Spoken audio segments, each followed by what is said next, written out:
సర్పంచ్ ఒక ఉప సర్పంచ్ గెలవరు. గెలిచేది ఒక్కరు, కానీ గెలిపించేది ఎంతో మంది.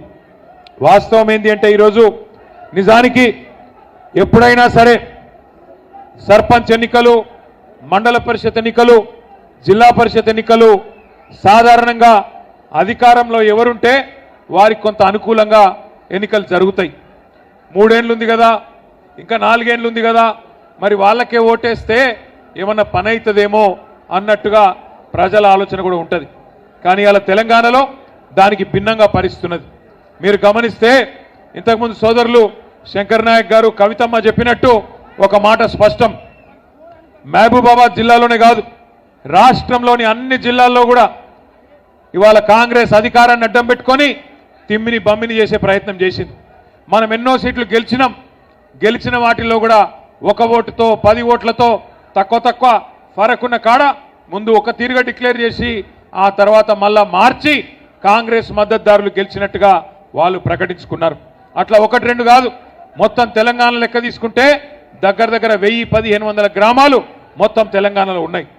ఆ లెక్కన ఇవాళ కాంగ్రెస్ సర్పంచ్ ఎన్నికలు పెడితే దగ్గర 45% ఇవాళ సర్పంచ్ ఎన్నికల్లో బీఆర్ఎస్ గెలిచింది అంటే ప్రజల్లో మార్పు వచ్చింది అనేది అర్థమవుతా ఉన్నది.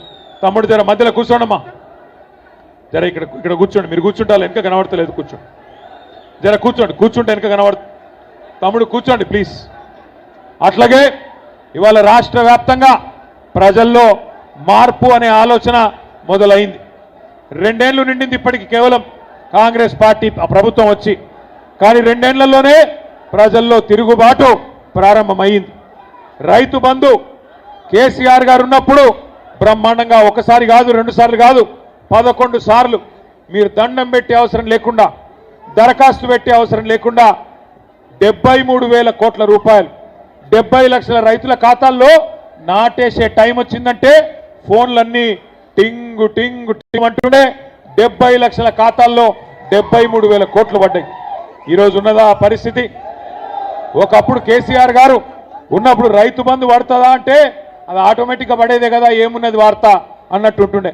కానీ అలా కాంగ్రెస్ ప్రభుత్వం వచ్చినాక ప్రతి సీజన్కు ప్రతిసారి నాట్లేసే టైంకు రైతు చూడాలి, ఈసారి ఎత్తడో వెయ్యడో ఏమవుతుందో అనే ఒక ఆందోళన రైతుల్లో ఉన్నది. 1 సారి కాదు, 2 సార్లు రైతు బంధు కొట్టిండి. 2 ఏళ్లలోనే 2 సార్లు రైతు బంధు కొట్టిన దొంగ రేవంత్ రెడ్డి. అట్లాగే ఇలా రైతులు బాధపడుతున్నారు మహబాద్లో, అట్లాగే డోర్నకల్లులో, ఈ ప్రాంతంలో ఉన్న ఇతర నియోజకవర్గాల్లో కూడా. మాయ మాటలు నమ్మిండ్రు, రైతులు నమ్మిండ్రు, ప్రజలు నమ్మిండ్రు. మన కార్యకర్తలు కూడా పోయిన శాసనసభ ఎన్నికల్లో కొద్దిగా డీలా పడ్డారు. ఒక మాట నేను అడుగుతా, మీరు నిజాయితీగా సమాధానం చెప్పాలని చెప్పి నేను కోరుతా ఉన్నా. ఇక్కడికి వచ్చిన మా మహబాద్ డోర్నకల్ నియోజకవర్గ అన్నదమ్ముల ఆడబిడ్డలను నేను ఒక మాట అడుగుతున్నా, నిజాయితీగా సమాధానం చెప్పండి. మీరు ఏమనుకున్నారు? మహబాద్ వాళ్ళు, డోర్నకల్ వాళ్ళు ఏమనుకున్నారంటే పోతే మా 1 సీటు పోతుందేమో కానీ కేసీఆర్ సార్ అయితే ఉంటాడు కదా అనుకున్నారు, అంతేనా? ఇది సీటీలు కొట్టే ముచ్చట కాదు, సిగ్గుపడే ముచ్చట. ఎందుకంటే ఇక్కడ మీరు ఓడిపోతే, ఎమ్మెల్యేలు గెలవకపోతే కేసీఆర్ సార్ ముఖ్యమంత్రి ఎట్లయితాడు? మీరేమనుకున్నారు? పోతే మా 1 సీటు పోతుంది, పోతే మా 1 ఎమ్మెల్యే పోతాడు, కానీ కేసీఆర్ ఉంటాడు కదా అనుకున్నారు. మాకేం డోకా ఉన్నది, రైతు బంధు వస్తుంది, 24 గంటల కరెంట్ వస్తుంది, గోదావరి నీళ్లు తెచ్చిండు కేసీఆర్ గారు కాళేశ్వరం రూపంలో.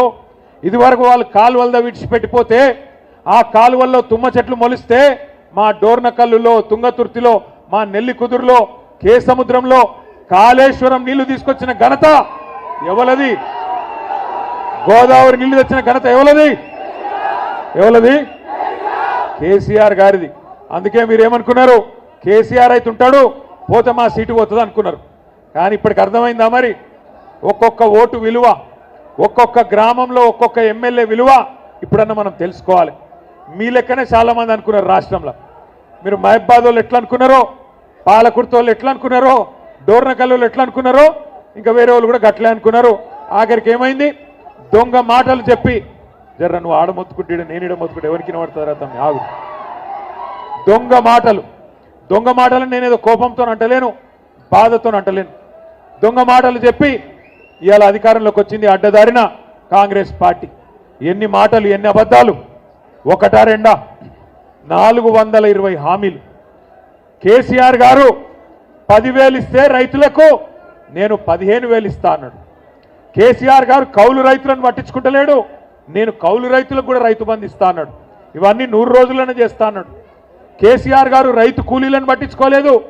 జాబ్ కార్డు ఉంటే చాలు, నేను ఒక్కొక్కలకు నెలకు 1000 రూపాయలు ఇస్తా, ఆత్మీయ భరోసా అని రైతు కూలీలకు మాటిచ్చాడు.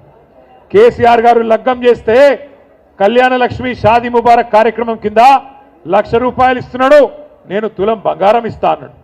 కేసీఆర్ 2,000 పెన్షన్ ఇస్తున్నాడు, నేను ముసలమ్మకు ముసలయ్యకు ఇంట్లో ఉండే ఇద్దరికి 4,000 పెన్షన్ ఇస్తా అన్నాడు. ఒకదానికేమో సోనియమ్మ మీద ఒట్టన్నాడు, ఇంకో దానికేమో ప్రియాంక గాంధీ మీద ఒట్టన్నాడు, ఇంకో కార్యక్రమానికి రాహుల్ గాంధీ మీద ఒట్టన్నాడు.